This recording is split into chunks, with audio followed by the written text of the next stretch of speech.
just to give you a short backdrop, given the fact that in Southeast Asian countries and in India in particular, we are expected to be one of the world's youngest countries, and it is imperative that we leverage this strategic advantage. However, and especially for organizations like us who are in manufacturing or in IT, ITES or in consulting, where we go to campuses and we hire young people in large numbers, it is imperative that we understand their expectations, what drives them, what motivates them, because that is going to be what will distinguish, what will characterize workplaces going forward. And it is imperative that we know the people that we manage, especially those who come into the workplace. We have Crystal Kadakia, and she's a very well-known. She's an expert in Gen Y in Gen Y studies. She's been a very well-known. She's a very well-known TEDx speaker. She's an international thought leader, and she's also a member of Gen Y. So I'm sure hearing from her would give you a lot of actionable insights. For India in particular, I think we are at a very important stage where we are poised to be a global superpower, but it will only happen if we leverage our demographic dividend adequately. And through her presentation, I'm sure Crystal will put forward many aspects which will effectively help us understand Gen Y better.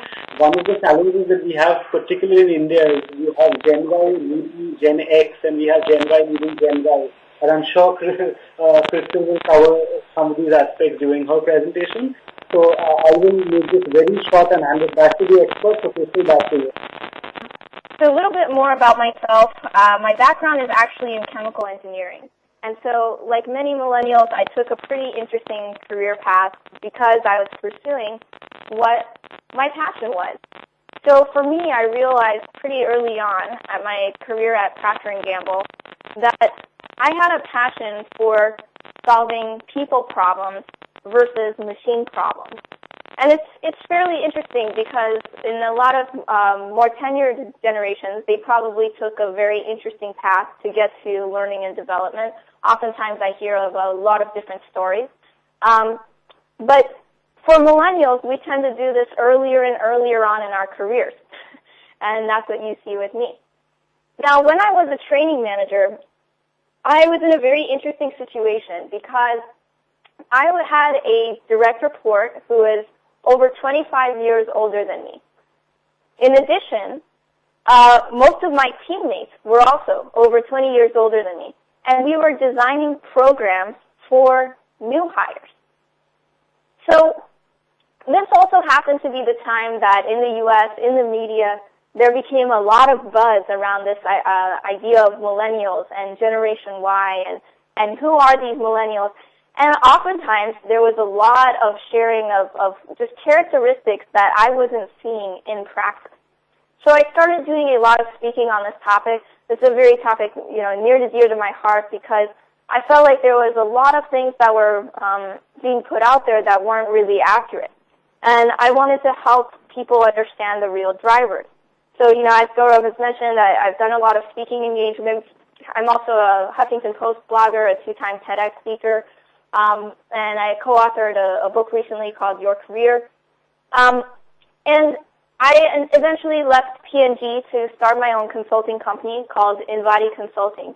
And this is really what we do, is we solve 4 of the most critical problems of the workplace when it comes to generations.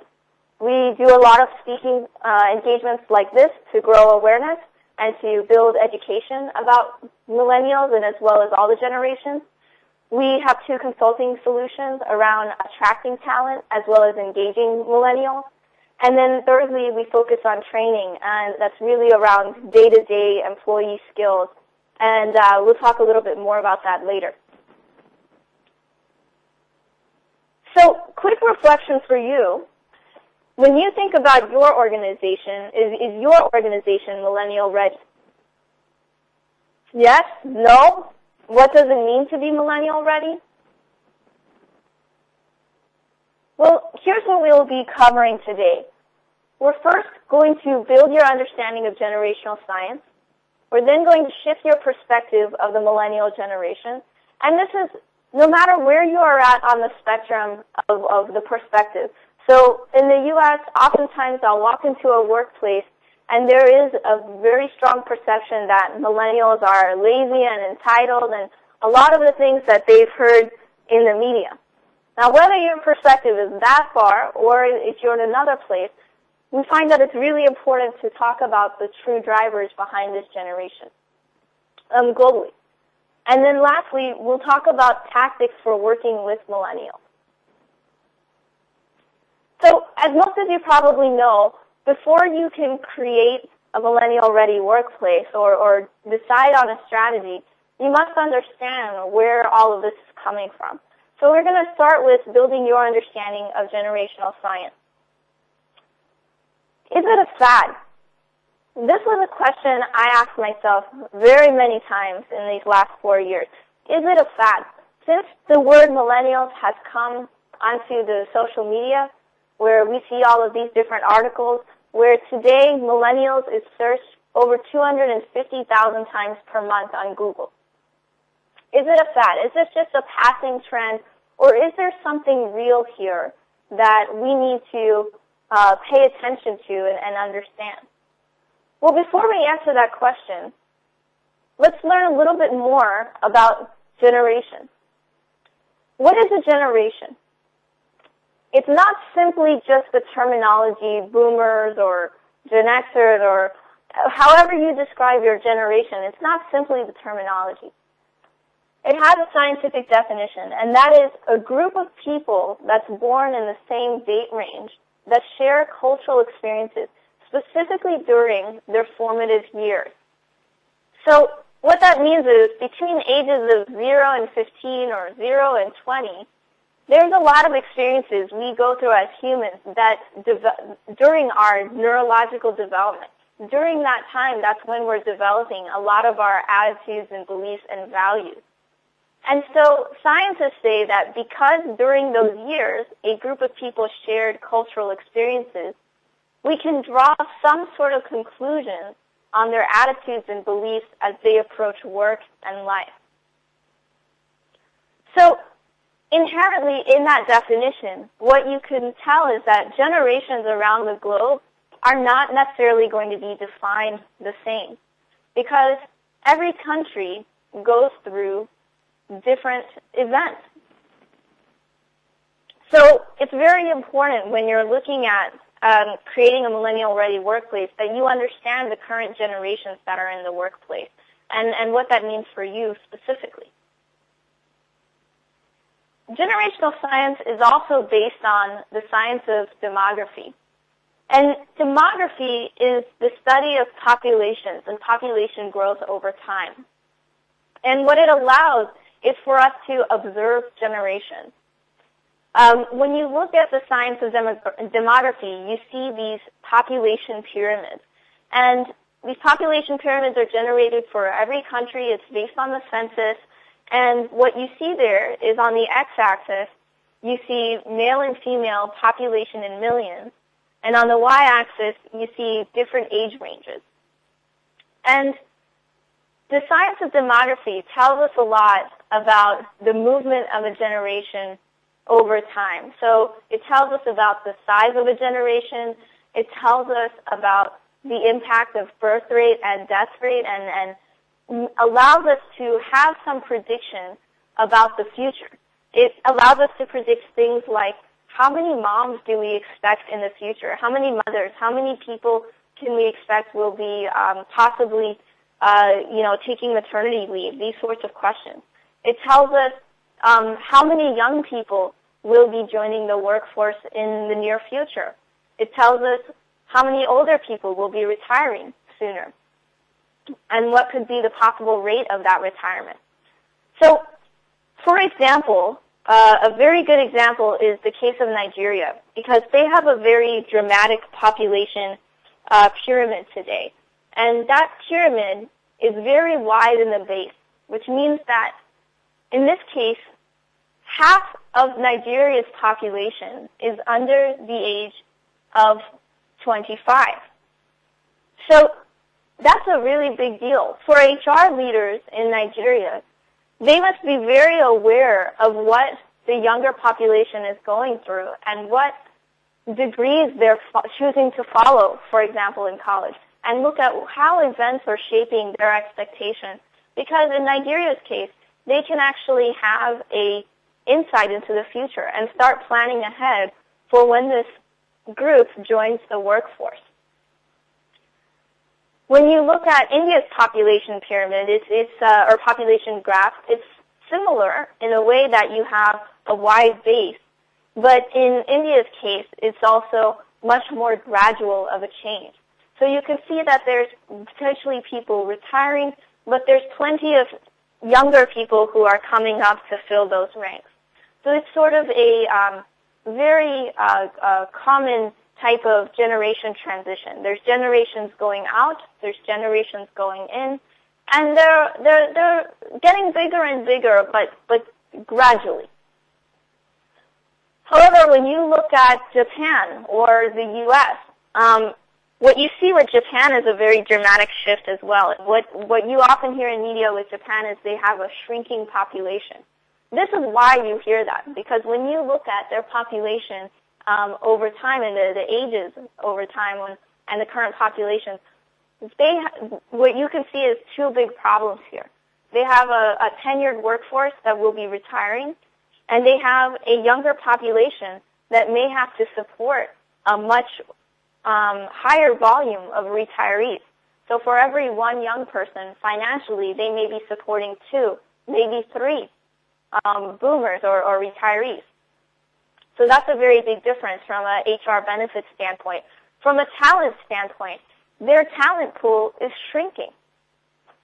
And this is something, this is factual. Nobody can do anything about this. When you look at those populations from 0 to 25, even if everybody started having children today, they're still going to have a shrinking talent pool for a number of years.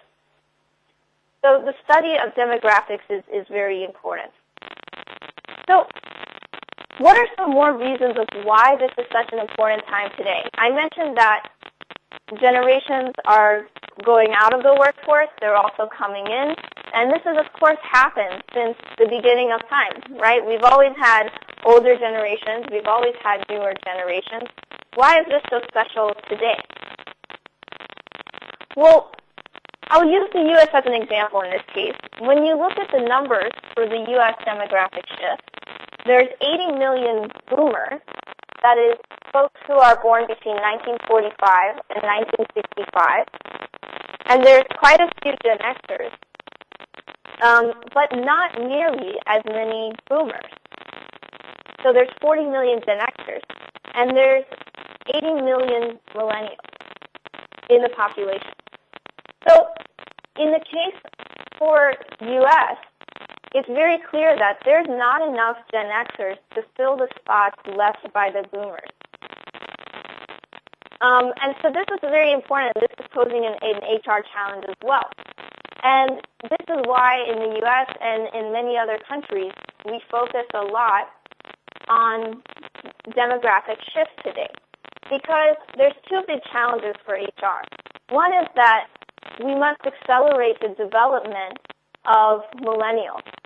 So this is a generation that's being promoted much more quickly than previous generations. And that's very important because that can cause some cultural issues. Good. All right. So when we look at the U.S., there's the challenge of promoting millennials earlier than other generations, and this can often cause a generational clash. But there's a second reason why this is important, and that's because millennials have a much larger voice in workplace expectations than Generation X did. So while Generation X in the U.S. case was around for the introduction of the PC, they also were really on the forefront of digital technology. The millennials really have the critical mass to make some changes in the workplace. So it's another reason why we are really looking at how do we engage millennials. And so, again, 5 boomers will retire for every new hire starting in 2016. This is really happening in the U.S. where we see this demographic shift. And in general, for most developed nations as well as developing countries, this is a curve. There's a large number of tenured employees that are exiting the workforce in the next decade. And there's a large, globally interconnected young workforce joining with new expectations. So not only are we living in an important time because of the population numbers, but specifically because millennials grew up with digital technology. And the pace of change of technology in the last 40 years has created larger generation gaps or differences in expectations. So millennials do matter. It's not just a fad. It's not to just pander to a new generation or just meet their demands. It's really because we need to keep the workplace relevant for the new age that we are entering. So quick reflection for you. Do you know the demographic makeup of your organization?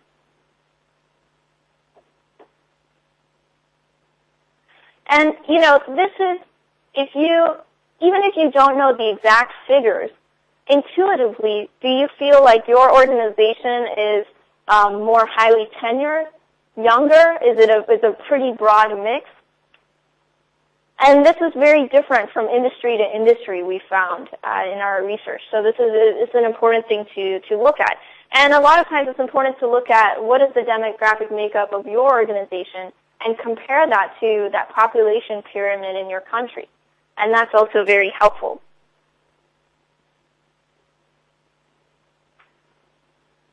So now that we've covered a little bit of generational science, next, to create a millennial-ready workplace, we must go back to what is the perspective of the millennial generation.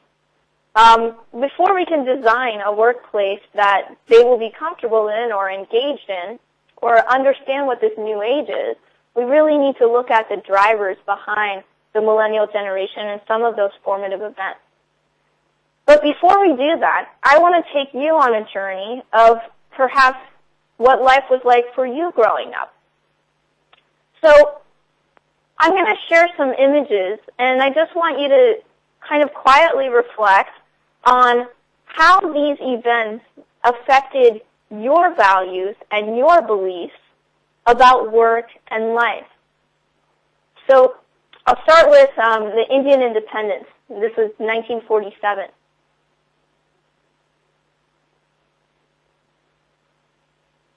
The India-Pakistan War, another huge event in the last 50 years.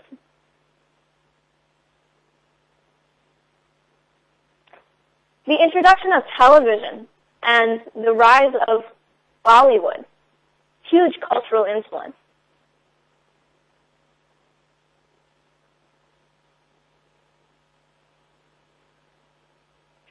Mumbai in the 1960s. That's what this is a picture of, and very little cars.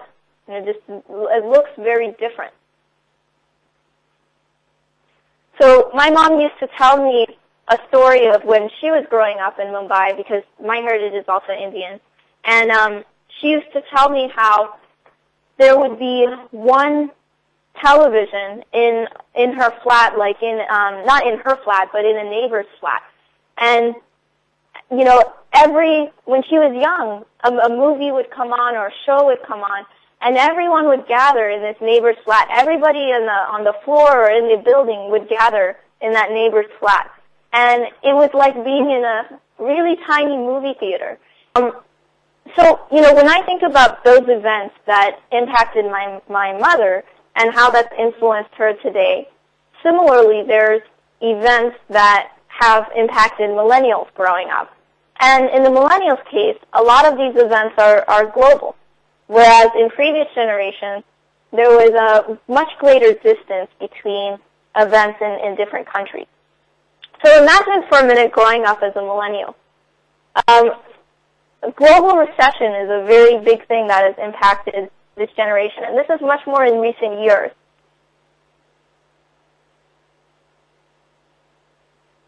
In addition, growing up during a time of global natural disasters and efforts from a social good standpoint of, the tsunami and climate change and trying to rally support around these global problems and challenges.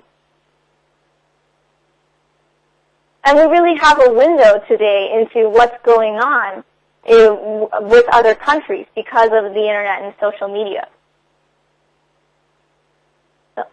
The smartphone. We can't mention millennials without talking about the introduction of the smartphone. Growing up with that kind of technology in your hand, where you have this immediate connection to information, where many other tools, such as maps or music players, they're all now available instantly in your hand. With that, mobile apps, where you really have two-way interaction and two-way conversation between people, often around the globe. You look at Snapchat and WhatsApp as some of the most popular apps today. Korea's Got Talent. Almost every country has a show similar to Korea's Got Talent, where almost anybody can be a star, right? It's, if you gain enough followers, you can be a star. It's a very two-way interaction today. Everyone can have a voice.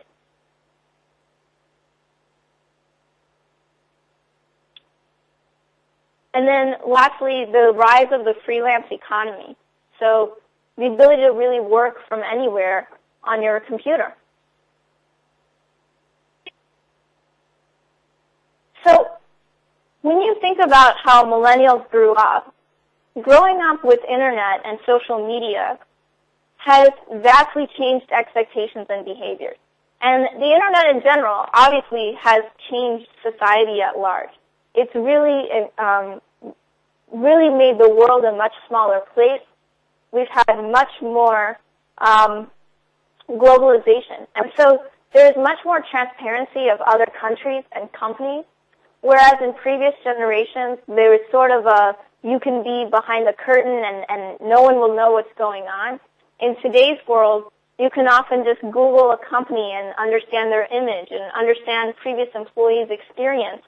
You can see what benefits are offered in another location. There's also an increased economic dependency. So from a financial perspective, this generation can be very affected by what's happening around the globe. You're also able to have your own startup or your own business much easier than in earlier times. And this can be very different from country to country. In many ways, for example, in India and in China, and in Asian countries, there's always been a huge entrepreneurship spirit. But in terms of being able to create a business that's more global in nature or more highly successful, there's a lot more ability to have more than a local impact. The expectation to be able to work anywhere, anytime, instead of being very rigid on work hours, you can really, truly get work done anywhere, anytime. Having so many choices because of the internet that are available to you from a solution perspective. You're very much able to customize solutions. And then again, the two-way communication, the ability to have your voice be important. Another big consequence that's not on the slide is the almost minimizing the importance of knowledge. Whereas in previous generations, we often felt a lot of respect, as well as your goal was to amass a lot of knowledge and become an expert in a field. Today, that very definition of expert is changing because from a millennial perspective, most knowledge can be Googled.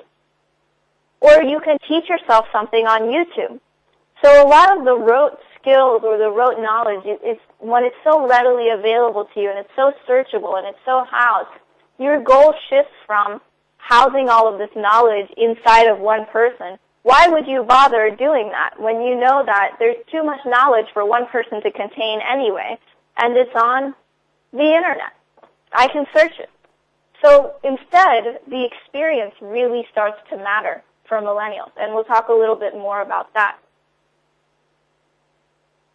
So generation gap differs from country to country. That is the distance between the beliefs and attitudes of a previous generation to today's generation.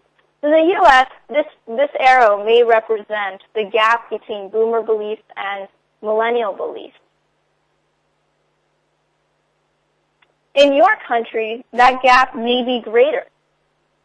And what's interesting is because of the internet and social media, we actually find that millennial beliefs and attitudes around the world are much more similar than previous generations' attitudes around the world. And so, again, it's very important to look specifically at your country and your area and your company, because, again, if you have a lot of highly tenured individuals and a smaller number of younger individuals, there may be some clashes. How much resistance is there to adopting an open mindset? How powerful is a hierarchy mindset in the more tenured workforce?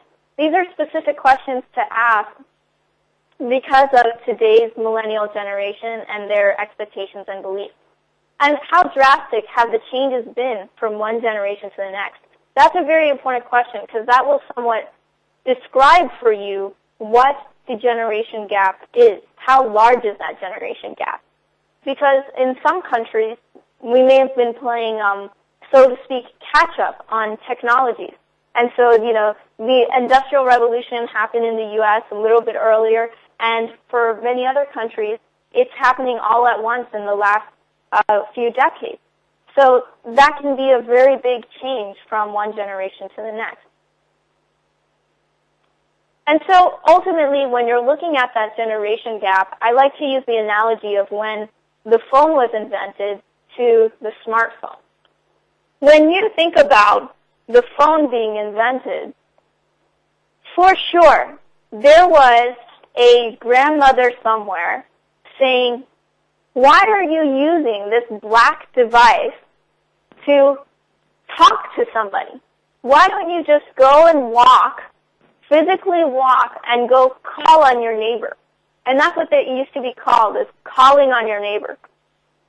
And there was someone who was younger who was saying, no, this is the technology today. This is easier. I'm going to use this. And in that situation, there were some skills that became obsolete. And there were some skills that were transferable. So that grandmother for sure needed to still teach how to have adequate face-to-face communication in this time. But then there were some new skills that possibly the younger generation was teaching the older generation.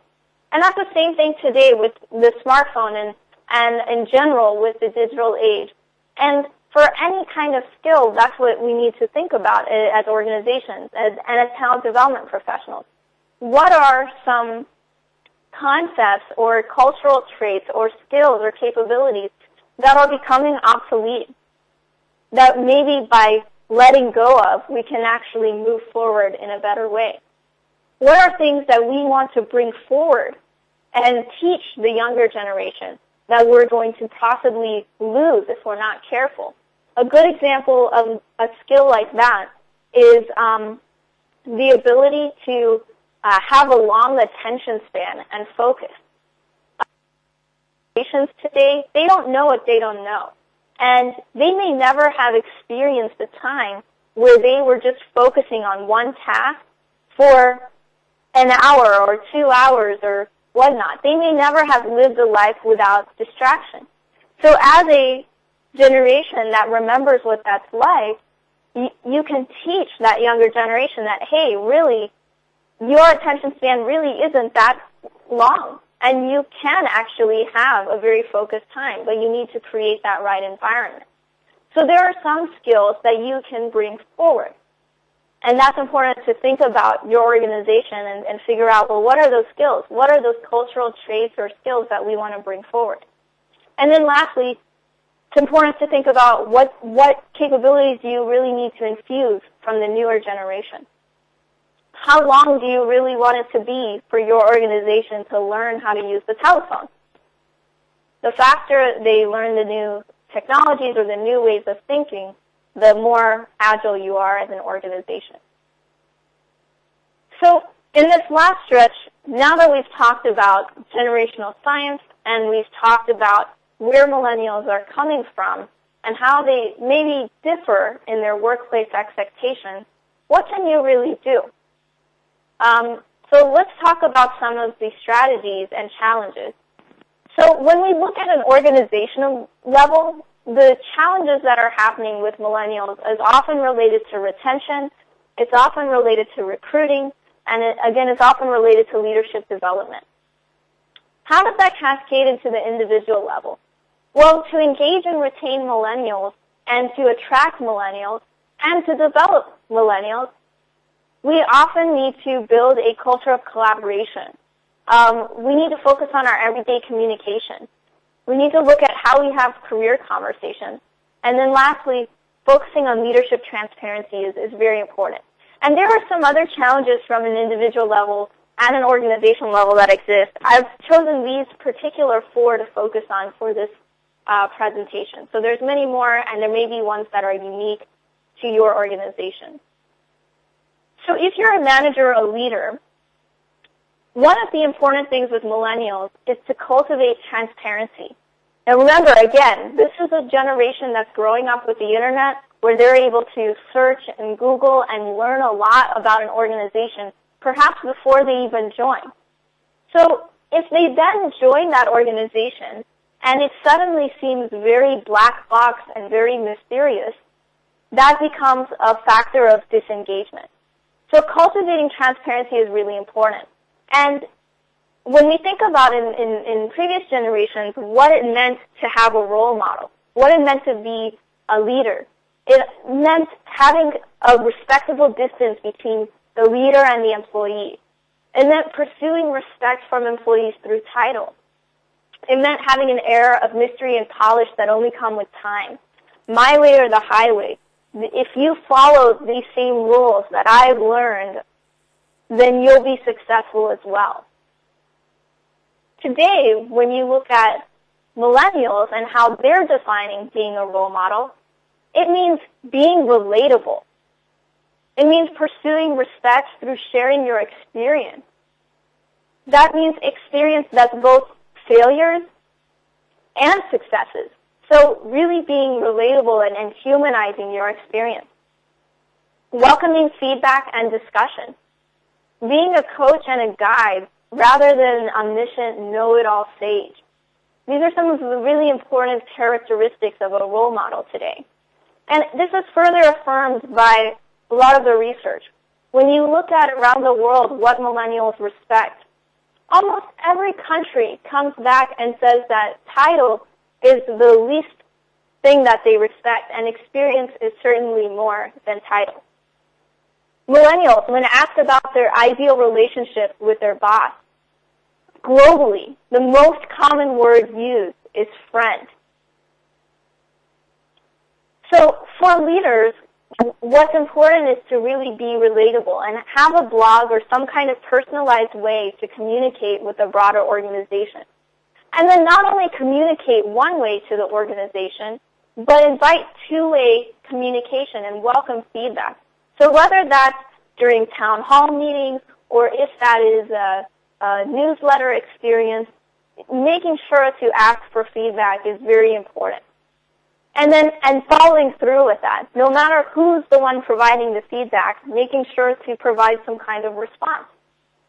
Being open about strategy and direction. So from a larger company standpoint, telling why we are having this strategy and direction for the company. Because again, transparency is very important. Similarly, for managers, asking open-ended questions, sharing what has worked for you in the past. And in this case, being open about strategy and direction specifically for that individual's work plan. Why have you included these kinds of projects on their work plan? And answering that why is really important because it allows an employee to be more successful. If they know why they're doing what they're doing, they can understand and think for themselves, well, maybe this would be a better idea, and they can propose that to you as a manager. So it's really important to include some of these topics during training and leadership coaching, and those, of course, things we can help with as well. So communication and collaboration. From a culture standpoint, there are very many everyday demotivating conversations. This is a common situation that comes up with our clients. They often, when we survey the millennials in their workplace, They often say that the most demotivating thing they hear is that we've always done it this way. That particular phrase, we have always done it this way. And so this often happens when an older employee is joining up with a younger team member. And, this younger team member may have been on the job for 6 months or a year, and they've come with a fresh perspective on the processes, and they've gotten a chance to observe what's going on here. So they propose some ideas, and the older employee says, oh, we tried that years ago, and it didn't work. It's better that we don't try to improve on the process. And what happens? The younger employee is frustrated. They're disengaged. They spent time to come up with these ideas, and whether or not they may or may not work, not having the ability to allow them to just have their opinion and their idea and explain maybe why the ideas may not work or why we do it the way we do it today.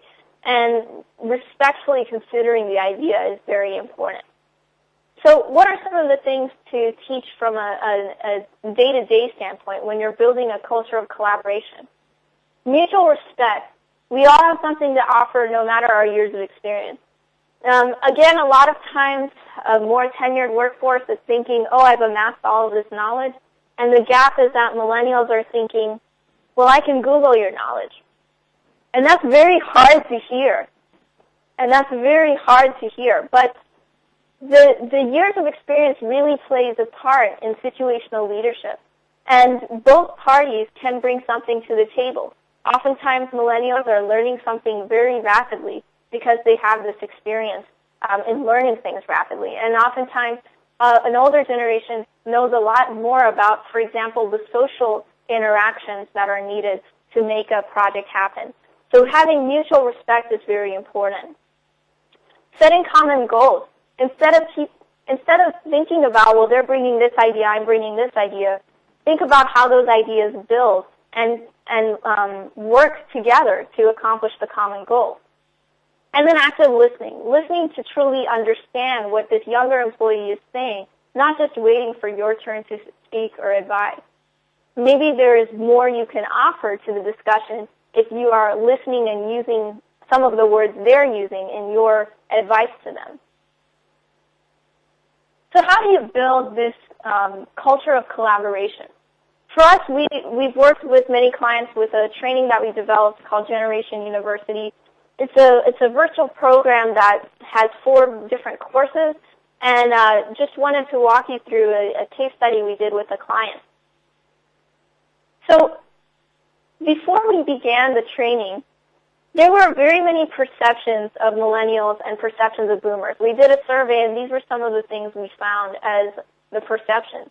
And you can see there are some good things on here, and there are some bad things on here. What we also found is that 78.5% of the people had experienced some kind of disengagement in a working relationship due to a generational gap. And in this case, for this client, they had 5 generations in the workplace, and we had every generation represented in the training. So regardless of generation, everyone had felt some kind of disengagement because of a generational gap. And 100% said that they had experienced some kind of reduction in productivity because of generation gap. So again, this is a very important problem to solve because it truly is impacting people's work relationships. By the end of the training, 100% said that they were more capable at working in teams, and 100% said their presumptions regarding generational stereotypes had decreased. So in the sense of building mutual respect, we really went great lengths in this training to build that mutual respect. In terms of opening conversation and opening discussion about these generation gaps, we were able to go very far. There was a lot of learning, a lot of very actionable learnings from this course, down to ways that people are structuring emails based on which generation they're sending it to. They sound very detailed, but at the end of the day, they were all things that people saw real results when they implemented in their workplace. And so in the training, instead of focusing a lot on, kind of traits, we actually talk about how can you turn some of those traits that you often hear into strengths in the workplace. And so we generate a lot of discussion about that. So lastly, creating career development programs that retain millennials. This is another often heard situation with our clients.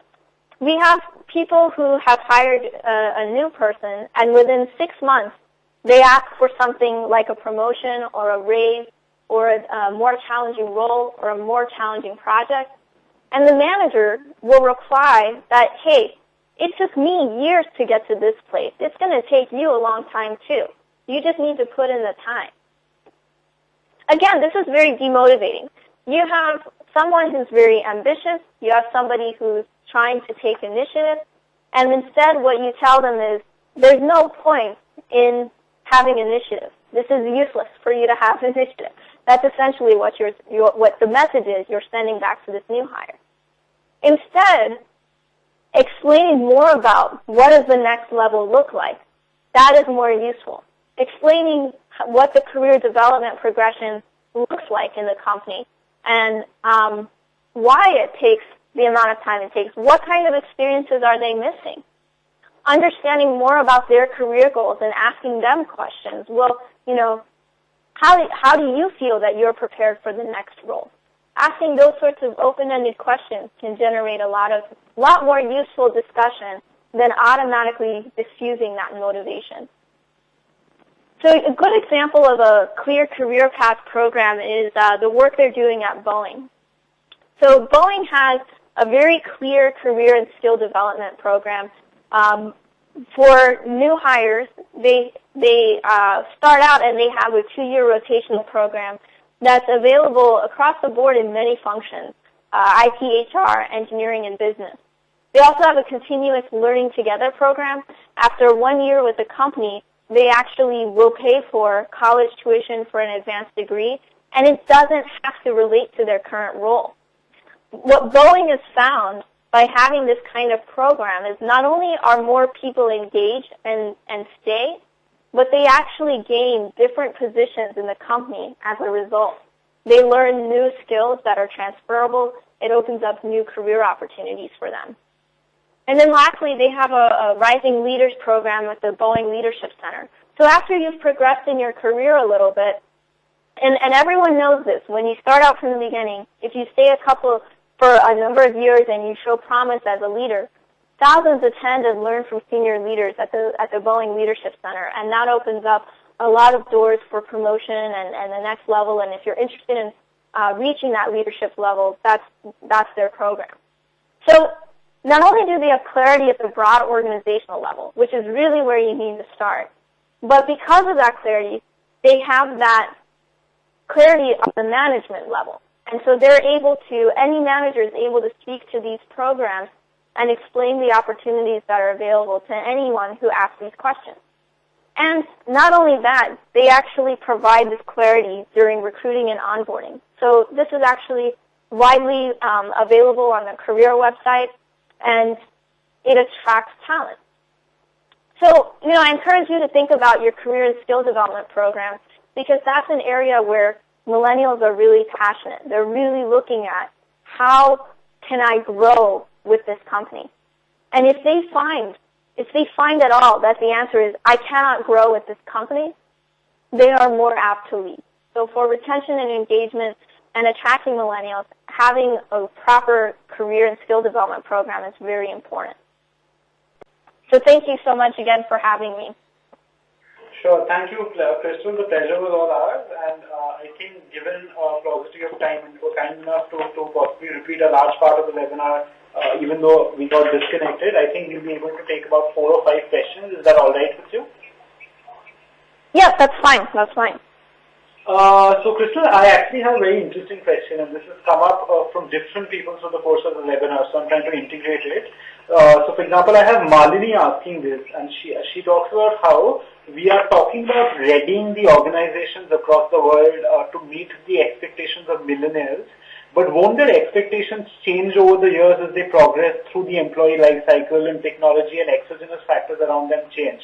So given that we're living in such a dynamic world where everything's changing, the technology is effectively very rapidly changing the things that we use, the gadgets that we operate upon, is it actually possible to help organizations meet these expectations, because these expectations are also a function of these variables?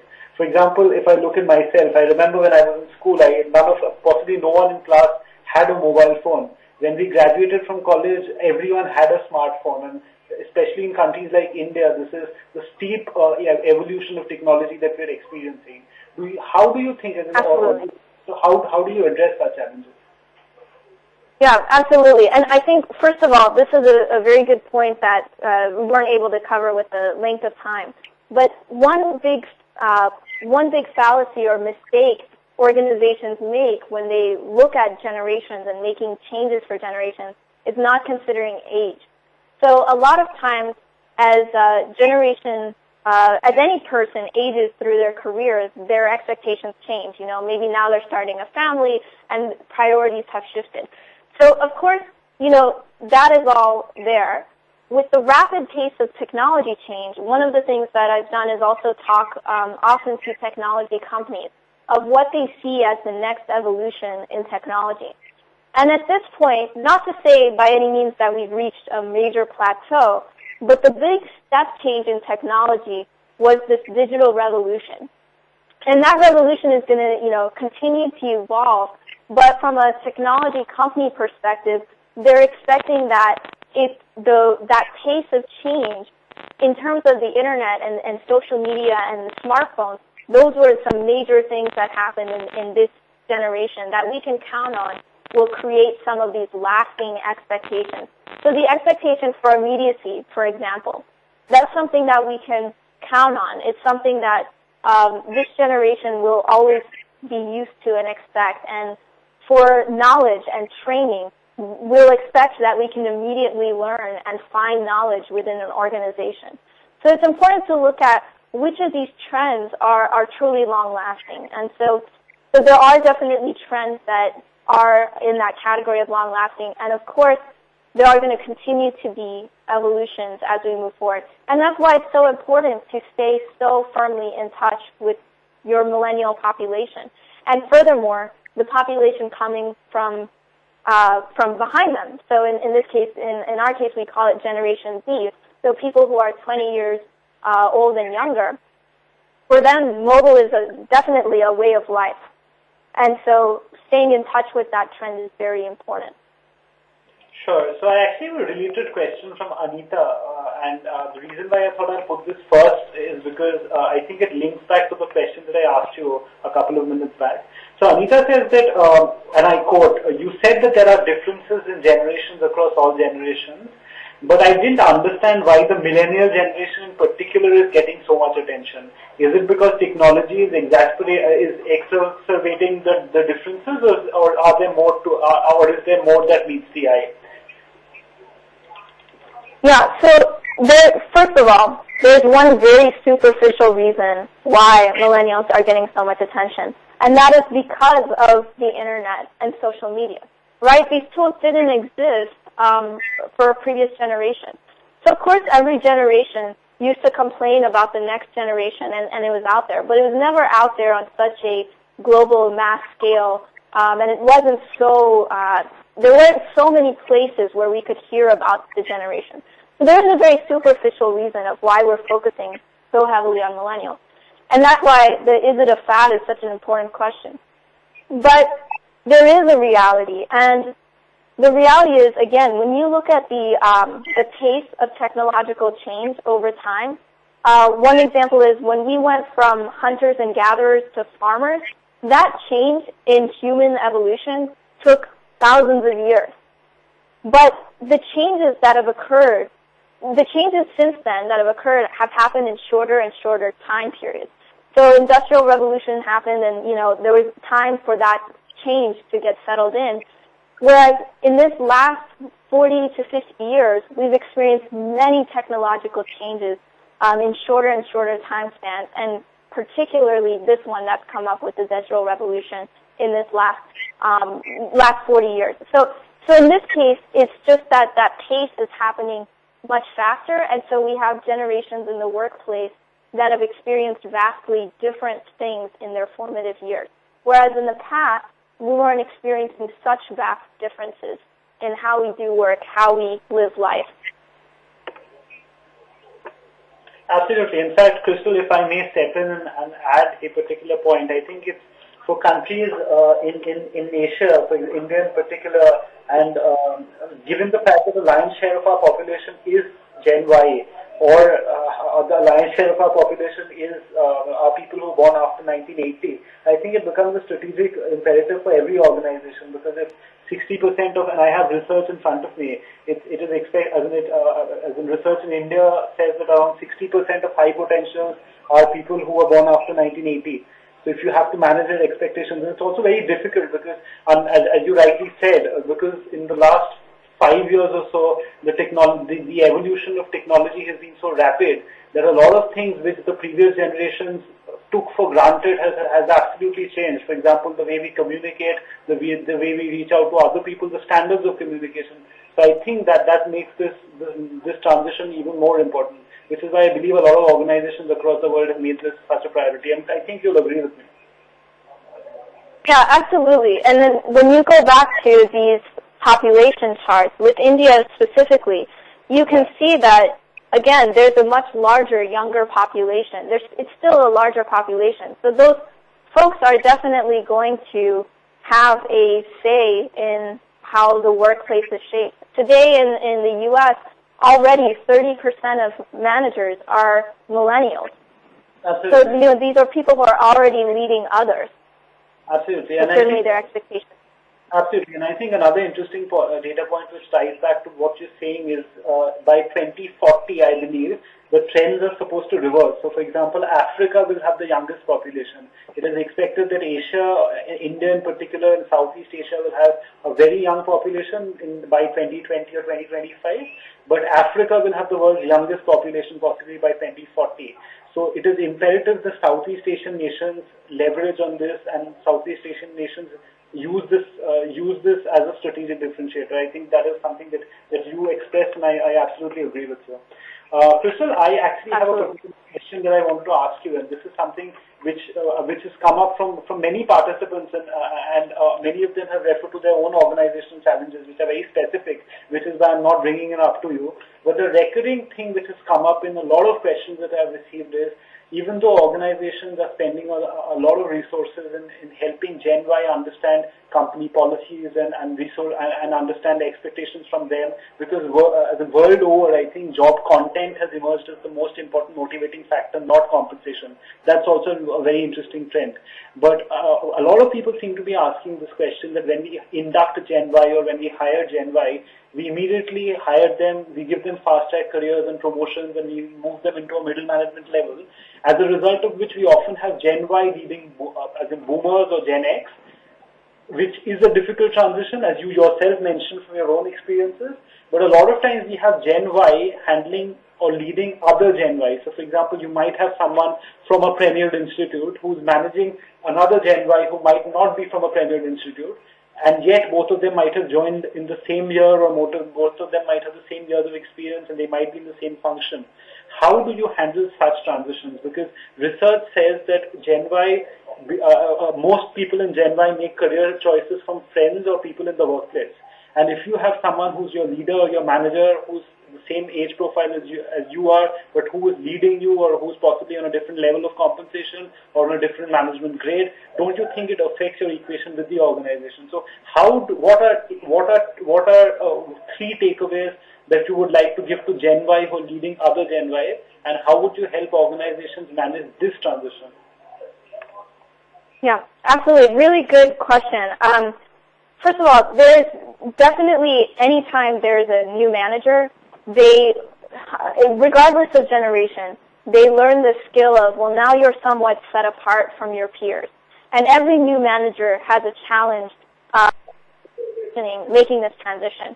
So first of all, I highly recommend looking into the wealth of new manager training that's out there in general. But the second piece is that for millennials especially, they're being promoted faster, as you mentioned, and oftentimes they're very focused on being friends. So we think about that, my ideal manager is someone who's my friend. Well, that can be pretty hard to put into practice, to actually manage someone as though they're your friend, right? You need to be, because obviously there are differences between you and them. And so this is somewhere where when we talk about those skills that need to be transferred, it's important as that every young manager has an older mentor manager who can help them understand how to draw the right boundaries between themselves and their direct reports. And do it in such a way that, again, it's not demotivating the young leader. So respecting the fact that, hey, they have this desire to be more of a friend or a coach to their direct reports, but at the same time, we need to transform or transfer the skill of how do you draw the right boundaries between yourself as a manager now and your direct report. And so that's something to be quite clear. There's actually quite a bit of research and already training resources out there on drawing that boundary. And I think mentorship can really take that sort of training much further. And I think in this case it's very important to make sure that those mentors are coached in making sure that they're acting as coaches and not saying, not giving the wrong impression of, okay, you need to order your direct reports around, because that won't work for a millennial manager. They will just create more clashes in that way. So there's definitely things that can be done to enable these new managers making that transition. And actually, let me also add that when a new manager is managing someone who's older, so even in my case, with the personal experience, being a very open manager, so being very clear that, hey, I respect your experience that you're bringing to the table. Really focusing on that mutual respect is very important when you're a younger manager managing an older employee. Absolutely. Thank you, Crystal. I thought, I think it was articulated absolutely adequately, and that would address a lot of questions that we received. Crystal, I wanted to, at this point of time, I think we'll end with the last 3 questions, so this will possibly be one of them. A point that I wanted to bring forward to you is a lot of times, and I've heard your TED Talks, so this is an aspect that you covered at that particular point of time. A lot of times we have stereotypes which you associate with particular generations. For example, it's assumed that because we have a lot of people in Gen Y, therefore they are not committed to staying in a particular job and they leave the job very, very, very quickly because they're entrepreneurial and they want to create their own startups. And a lot of times these have been demystified, and these have actually been the fact that these are notions that particular individuals hold have been validated by research, because a lot of times we have perceptions associated with the other generation. Similarly, there's a perception that Gen Y is very social media savvy, and Gen Y adequately utilizes all the social networking platforms that we have, be it a Facebook, be it a Twitter, be it a Vine or whatever. But I think there's CEB research which says that only 18% of Gen Y employees are power users of social media for professional purposes, which is less than Gen X employees. So that's also a very interesting statistic that I wanted to bring up to you. The question that I want to put forward to you is, I think one of the major things which affects intergenerational relationships are the stereotypes that one generation has against the other. But for us to move forward and align ourselves towards common organizational goals, it is imperative that these stereotypes are shattered. What are 2 or 3 quick pointers that you would like to give to organizations which would help them meet these, basically break through these stereotypes?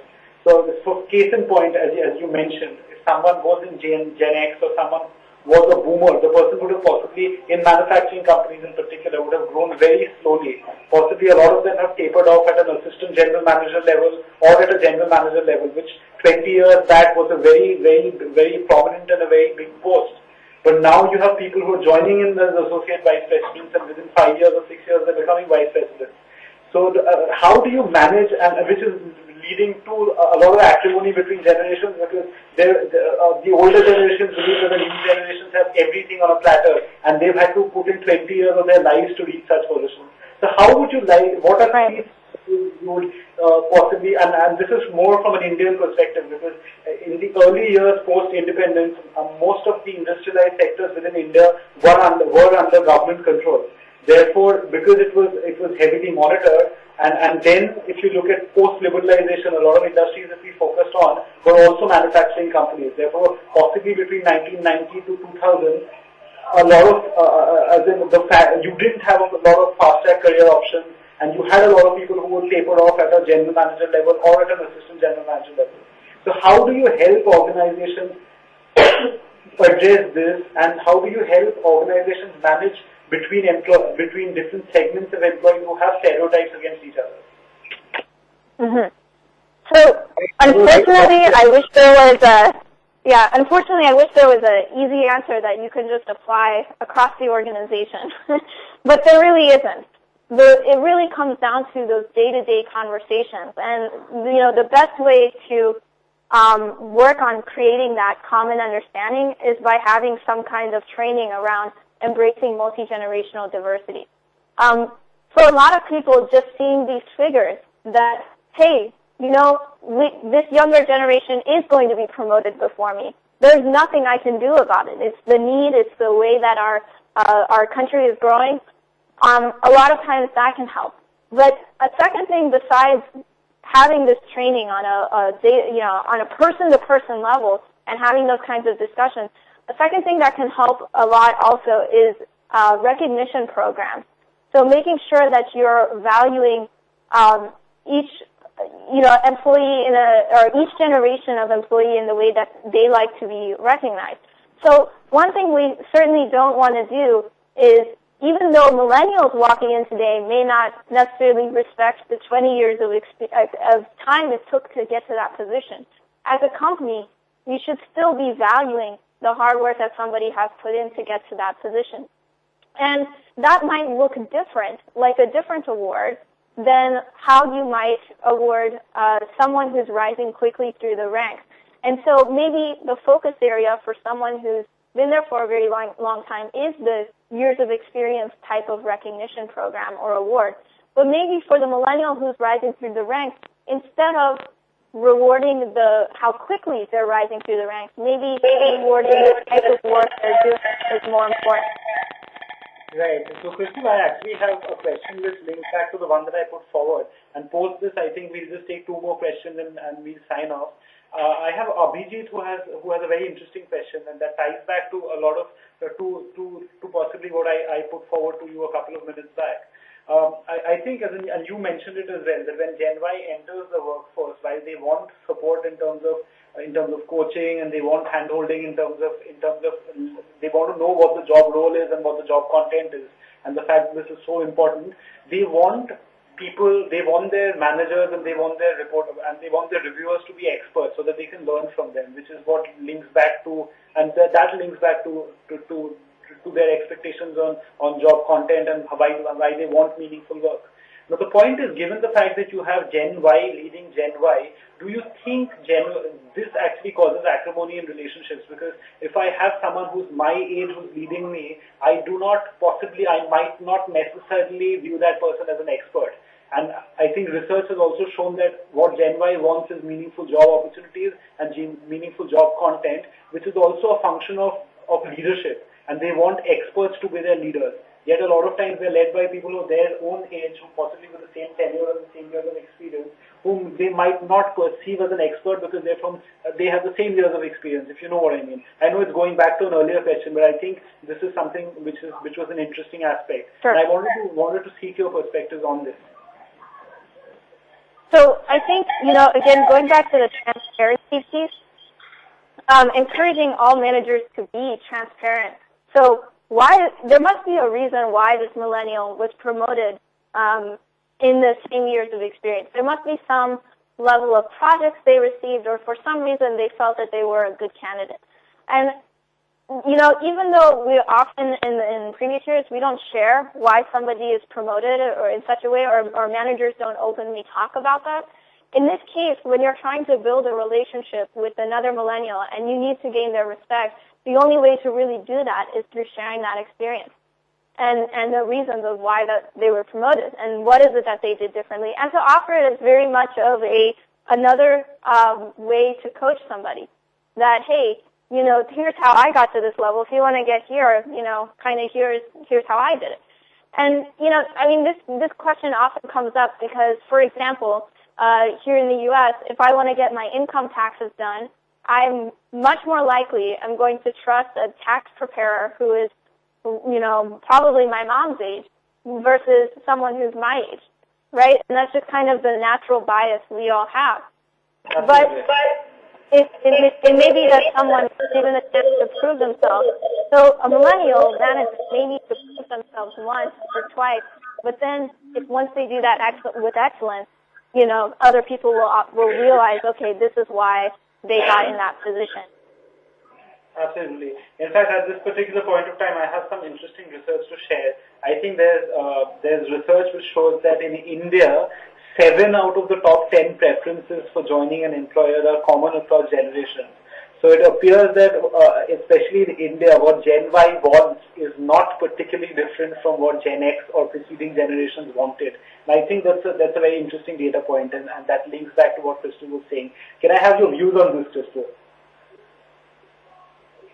Yeah, absolutely. And I think that, like I said, in most countries, Gen X is kind of a smaller population, and it's just Gen Y millennials are asking for similar things and just have that greater critical mass. It's becoming a greater need to pay attention to those expectations. Absolutely. So before we end, and Crystal, I think I could not end but ask you this question, and we've had a couple of people already put this forward to us. I think you do a great, you guys do seminal work in helping organizations prepare themselves so that they can induct employees and help them actualize their potential. So you do something which is a Millennial auditor search, which is something which is a very niche area where you operate in. A lot of people who do not know about this, or a lot of people who might be interested in knowing more about this, could you share your perspective on this? Because I think it is something which is very prevalent in the West, but not so much in Asian countries. But you have been pioneer. You guys have done seminal work on this. In fact, you shared a couple of experiences that you had with clients like BOEING. But could you very briefly share your insights and perspectives on the Millennial audit, which you guys have been doing so successfully for so many years? Yeah, so is your question around what are some of the resources that I use to help inform me? Okay. Yes, so basically... a couple of... Sure, yeah. because we're just signing off, and this is also a webinar where we've had practitioners join in. I wanted to basically end the webinar by asking you to possibly put forward 5 or 6 top takeaways that you would want Indian companies in particular to internalize if they have to manage this important talent segment well. Yeah. So I think one of the most important points to internalize is that there may be a pretty large gap in your organization between the more tenured individuals and the younger individuals. And that, even though that gap is bigger, it's not unmanageable. So oftentimes the second big takeaway is to really take a focus group or a poll of your millennials in the organizations and just make sure you're keeping your pulse on how the millennials are feeling in your company, but also do the same for the more tenured individuals. And make sure you have some sort of feedback system to understand where the problems are and where the challenges are. Because this is a very broad topic. And the biggest mistake I see organizations doing is that they're not being strategic about how to close this generation gap. So they don't know whether it's in the area of attracting millennials that they have a problem, or if they have a problem in changing the traditional existing culture. So, knowing where it is that the problem lies, the biggest problem lies, is a really big takeaway. Some resources that I would consider using if I was, again, in another country, besides staying in touch with me and then my newsletter and that sort of thing, looking at Deloitte is extremely a good resource. They have a lot of great global research studies that they do. Accenture as well. but Deloitte's been doing a really good job with keeping a lot of the global data I've gotten is from some of the Deloitte research, and they do a global study every year. So that's a very good resource. The other resource I would mention is on the topic of generations and generations evolving, there's a number of sociologists that do a really good job of talking about the topic. So for your own presentations, if you're looking for data to help inform your organization, there's a great book called Millennials Rising, and it's by Neil Howe, and that's Neilhowe, Neil Howe. And Neil Howe has done a lot of really great scientific work around generations and the evolution of generations, and I would highly recommend checking him out. I've obviously read a lot of different books on this topic, and there's very many that are more on the side of it's a fad, but the work Neil Howe is doing is really the study of generations and this evolution. So I would highly recommend that as well. But I think the biggest takeaway is that we can no longer rely on a one-size-fits-all approach, and you really need to think about these kind of tailored custom approaches for these different subcultures that are in your organization, whether that's generation, whether that's gender, whether that's the diversity. There's different subcultures, and at this point in time, for the age we're entering, programs have to be designed kind of for each of these various subcultures, because everyone is expecting these custom tailored situations or solutions that will work for them. Absolutely. So, Crystal, with this, I think we'll come to the close of the webinar. I know we intended to possibly close about 15 to 20 minutes back, but we got disconnected, and we're very grateful that you logged back and you actually addressed all of them. For everyone who joined it, I would like to reaffirm this once again, that it's actually early morning as per Crystal's time, and she's been very kind to address us because it's a time slot which is more convenient for people living in India or in Southeast Asia. So, Crystal, once again, a big thank you for all. I really enjoyed speaking to you, and I hope you had a good time in facilitating this webinar as well. We look forward to, so what I would request participants is we will shortly create a discussion thread on the LNOD Roundtable website. You can also follow Crystal on Twitter, and you can reach out to her directly on questions that you might have. Crystal, at this point of time, if you may share your Twitter as a handle so that people who are listening to you can reach out to you directly. Yeah, so my Twitter handle is @WeAreInBody. And then, as I mentioned, if you're interested in staying up to date with my newsletter, I publish insights every 2 weeks or so. Feel free to reach out to me through Twitter or through LinkedIn. I'm happy to connect with you. And again, happy to talk to you about your specific challenges. It sounds like there was a lot of really great questions, and so if you're interested in talking further, don't hesitate to reach out. And I'm very glad and honored to have presented to you guys today. So thank you so much for hanging in there as well. Well, perfect. And Crystal, what we'll do with your permission is if you can share the details of how people can log on to or can subscribe to your newsletter, we'll actually put it on the LNOD Roundtable website in the knowledge repository so that whoever is interested can actually go there and access these resources. And thank you once again for taking the time and effort. I know I've repeated it many times, but we really appreciate the support that you've extended to us. And for every